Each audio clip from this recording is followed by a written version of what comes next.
Hello friends, आज की video में हम आपको अस्तर ब्लाउज़ की कटिंग करना बताने वाले हैं बहुत ही इजी तरीके से।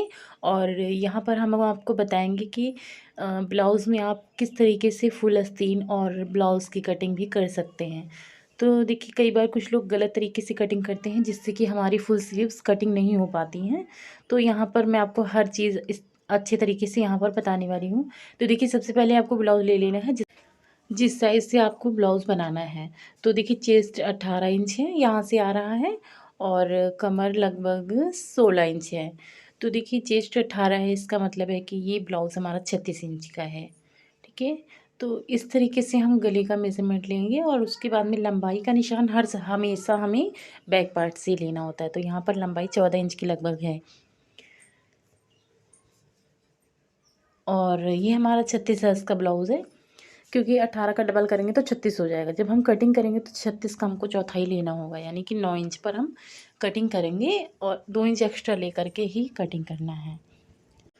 तो देखिए, सबसे पहले हम अस्तर को इस तरीके से फ़ोल्ड करके बिछा लेंगे और बंद साइड हमें अपनी तरफ रखना है। ठीक है? और उसके बाद में हमें एक बार फिर से फ़ोल्ड कर लेना है इस तरीके से, और एक पार्ट हमारा बड़ा रहेगा, एक पार्ट हमारा छोटा रहेगा। क्योंकि ये लगभग 1 इंच हमारा बड़ा है, नीचे वाला जो पार्ट है वो 1 इंच बड़ा है। क्योंकि देखिए, आगे का पार्ट हमें 1 इंच लंबा रखना है, क्योंकि हम आगे जो पार्ट है वो बेल्ट वाला बनाएंगे, इसलिए हमने 1 इंच बढ़ा करके रखा है। और ये जो ऊपर रखा है, ये पार्ट हमारा बैक साइड के लिए हो जाएगा। तो ये देखिए, 15 इंच हमने यहाँ से ले लिया है, यहाँ से हमारा 15 इंच है, आगे का पार्ट हमारा 15 है, नीचे का पार्ट हमारा 16 इंच है। 16 इंच वाला हमारा जो है वो फ्रंट पार्ट रहेगा। ठीक है? तो यहाँ पर 15 इंच पर हम कटिंग करेंगे बैक पार्ट की, तो जिससे कि हमारा टोटल सिलाई करने के बाद में 14 इंच का लंबाई बचेगा, और बैक पार्ट भी हमारा 14 इंच ही बचेगा, क्योंकि बेल्ट बनाएंगे तो सिलाई में ज़्यादा लगता है, कपड़ा एक्स्ट्रा लगता है। ठीक है? और उसके बाद में हमको यहाँ से लेना है शोल्डर। तो शोल्डर हमने 6 इंच लिया है, और उसके बाद में यहाँ से देखिए, आर्म होल हम लेंगे 6.25 इंच तक ले लेंगे। और देखिए, चेस्ट का जो निशान हमको लगाना है, जैसे कि हमने बताया कि 36 साइज़ का ब्लाउज़ है, तो हमको उसका चौथाई पार्ट ले लेना है, यानी कि 9 इंच हम ले लेंगे, और उसमें से 2 या 1.5 इंच आप बढ़ा लेंगे सिलाई का मार्जिन।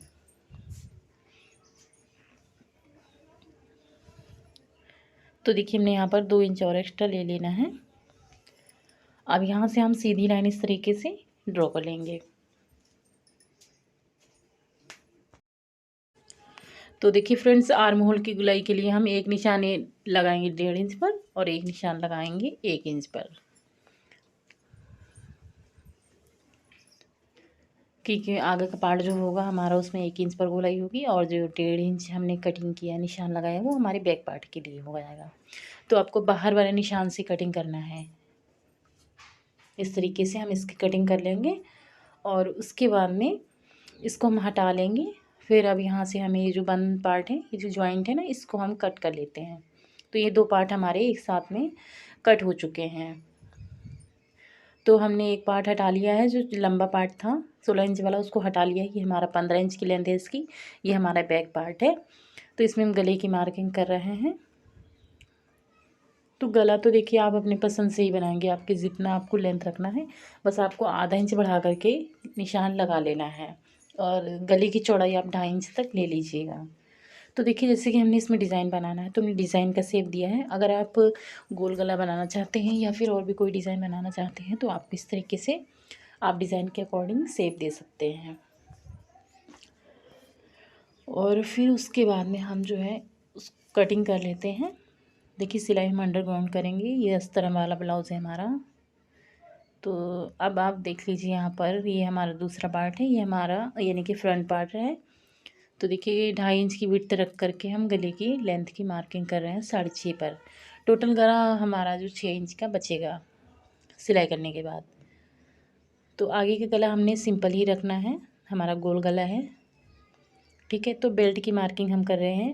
तो देखिए, बंद साइड से हमें 4 इंच लेना है, और ये दूसरी साइड से हम लेंगे 3 इंच, यानी कि 1 इंच आपको घटा देना है दूसरी साइड में। अब यहाँ से हम 3 इंच ले लेंगे बीच में से। उसके बाद में आपको इस वाली डॉट को यहाँ से मिला लेना है। इस डॉट से मिलाने के बाद में अब इस तरीके से आपको जो 4 इंच आपने निशान लगाया था उसमें आपको इस तरीके से शेप दे देना है। और उसके बाद में देखिए यहाँ से हमें इसका सेंटर पॉइंट लेना है। ये 6 इंच है, 6 है या पौने 6 है, तो आपको इसका आधा जहाँ पर आ रहा है ना वहीं पर मार्किंग कर लेना है। तो इसको हम 2 इंच की रखेंगे लेंथ में, और उसके बाद में यहाँ से हमें ले लेना है पौने 4 इंच की।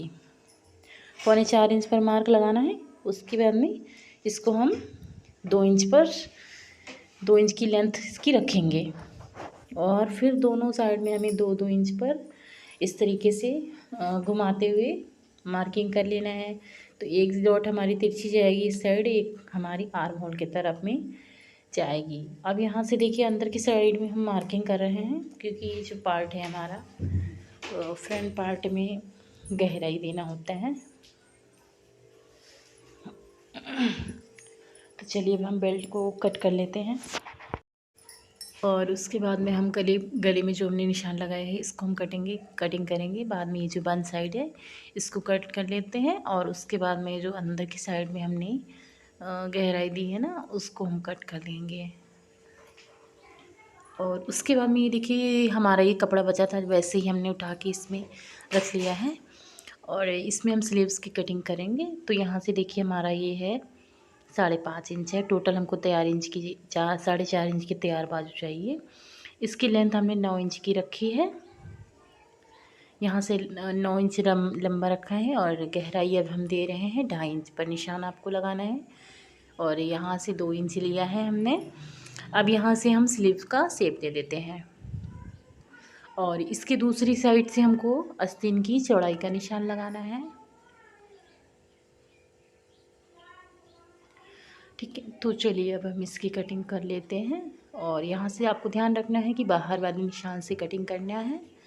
ठीक है, और इसको हम खोलेंगे, जब खोलेंगे तो हम ये जो अंदर वाली गहराई का मार्किंग हमने किया है इसको हम फ्रंट पार्ट में रखेंगे, यानी कि आगे वाले पार्ट में।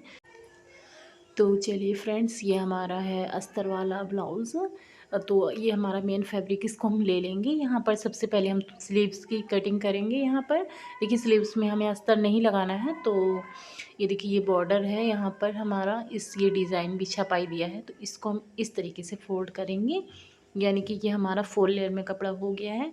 और बंद साइड हमें आपकी दूसरी साइड रखना है, अपनी तरफ में खुला साइड रखना है, जैसे कि आप देख सकते हैं यहाँ पर।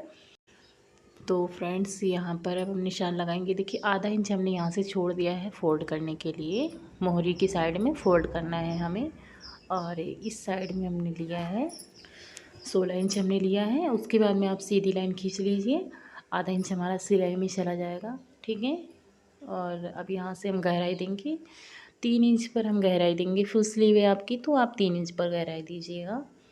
ठीक है, उसके बाद में स्लीव का शेप दे देते हैं। ठीक है ना, और अब यहाँ से हम आस्तीन की चौड़ाई की निशान लगाएंगे। तो आस्तीन के चौड़ाई का निशान लगाने के बाद में आपको एक्स्ट्रा मार्जिन ले लेना है, लगभग 1 इंच तक आप ले सकते हैं। उसके बाद में आपको निशान नीचे वाली साइड को मिला देना है ऐसे करके। अब ये देखिए हम इसकी कटिंग कर लेते हैं। तो यहाँ पर हमारी फुल स्लीव्स की कटिंग हो गई है। बाद में हम देखिए अगर आपका कपड़ा ज़्यादा है तभी आप फुल स्लीव्स कटिंग करें, अदरवाइज़ छोटी ही स्लीव्स रखें। ठीक है, तो देखिए हमने स्लीव्स को कटिंग कर लिया है। अब यहाँ पर हम एक एक पार्ट को रख करके, तो ये पूरा हमारा पिंक कलर का है, हल्का पिंक कलर का है कपड़ा हमारा। ये हमारा सिंपल है, बाकी पूरा ब्लाउज सिंपल कलर का है। तो इस तरीके से हमने यहाँ पर रखा है कि सारे पार्ट्स हमारे आ जाने चाहिए, अच्छी तरीके से अटैच हो जाने चाहिए। आपको ये नहीं देखना है कि कैसे उल्टा पुल्टा कैसे भी आप रख लीजिए, बस आपके सारे पार्ट्स ब्लाउज़ में अस्तर में जो है ब्लाउज़ जो कपड़ा है उसमें सारे पार्ट अटैच हो जाने चाहिए, इस तरीके से कि आपका जो है ब्लाउज़ कम नहीं पड़ना चाहिए। तो यहाँ पर आप देख सकते हैं मैंने बेल्ट तो एक साइड में रखे, और ये पार्ट हमारे इधर कपड़ा बच रहा था तो हमने इस साइड में रखे हैं। ठीक है, तो उल्टा साइड की तरफ, उल्टा साइड के ऊपर हमने रखा है अस्तर को। ठीक है ना, तो जब हम सिलाई करेंगे तो हमारा सीधा पार्ट ऊपर हो जाएगा। तो फ्रेंड्स अब आप लोग इस तरीके से ब्लाउज़ की कटिंग कर सकते हैं। फुल स्लीव्स भी आप आसानी से निकाल सकते हैं। अगर आपको कुछ भी समझ में नहीं आया तो आप कमेंट कर सकते हैं।